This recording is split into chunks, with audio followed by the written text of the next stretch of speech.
Well, hi everyone, Spencer Hutchins, State Representative for your 26th Legislative District. Again, I am so honored to represent you all in the Washington State House of Representatives.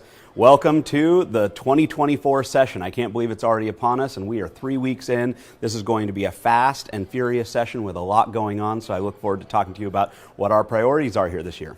I filed a bill just this past week or two, House Bill 2449, and what this is oriented around is Medicaid. Medicaid is a state program with a federal nexus that helps people in need who need access to health care that they can't afford. And so Medicaid is a really important program.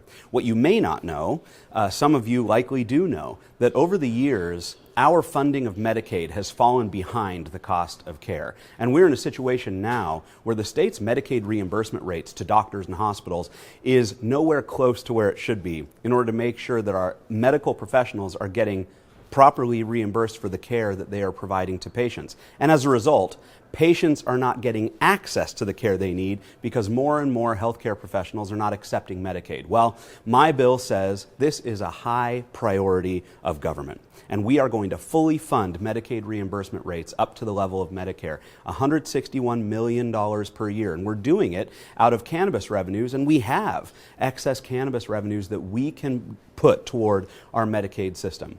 I want to make a really clear distinction here. We're hearing across the whole House of Representatives that fully funding Medicaid, access to care for those most in need, is important, and we should do it. There's a distinction that is growing in the House right now, and that is about how we fund it. Now, there's a proposal that followed mine that says we're going to fund Medicaid through additional taxes on your health insurance plans. We, as a state of Washington, are currently sitting on an estimated $3 billion in extra revenues, in extra tax dollars that have already come into our state coffers. I do not believe you need to pay more for your health insurance plans in order to fund Medicaid to the right level. We can do that with existing budget revenues we already have. That's what my bill does. You see a difference of opinion across the aisle. I'll be glad to have that ongoing conversation, but it's important that we prioritize what our state government is funding. And this is something that I think we can do and should do for the sake of the health of those in our community who really need it. As you probably have heard, we have 6 citizens' initiatives that have come to us in the Washington State Legislature. Now, this is different than our normal initiative process that we see most often, which is people sign the initiative petition and it goes straight to the ballot. These initiatives are initiatives to the legislature, which means they're coming to us in the House and the Senate here in Olympia before they go on the ballot. These are really important initiatives, if for no other reason that over 400,000 of our fellow citizens signed on to those petitions asking the legislature to take these up.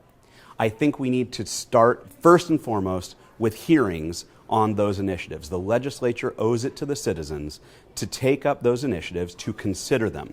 I am supportive of all 6, and I think the legislature needs to consider them. The 6 initiatives that are before us have to do with pieces of policy that have been passed by this legislature over the past few years.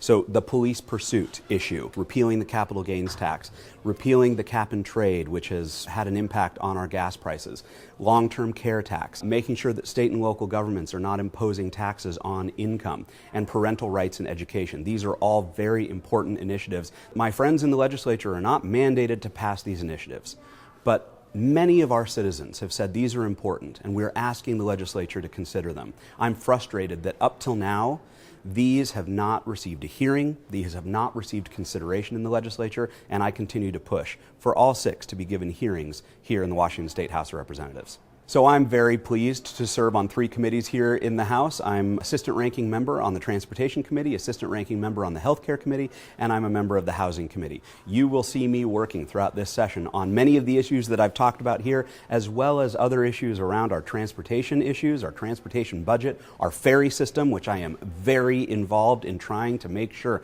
that we get that system back on track, that we get new boats online, that we are preserving and maintaining the necessary boats that are serving our population here in the Kitsap area, where we need access to those ferries and for those ferries to run on time and run efficiently. I'll be working on that. I'll be working on issues around housing costs, housing affordability, how we can increase our supply of housing and make sure that everyone has an affordable home. These are issues that I'll continue to be working on and would love to hear your feedback and the issues that are of concern to you as we see this legislative session progress. Thank you all so much. It is an honor to serve you here in Olympia, and I look forward to hearing from you again soon.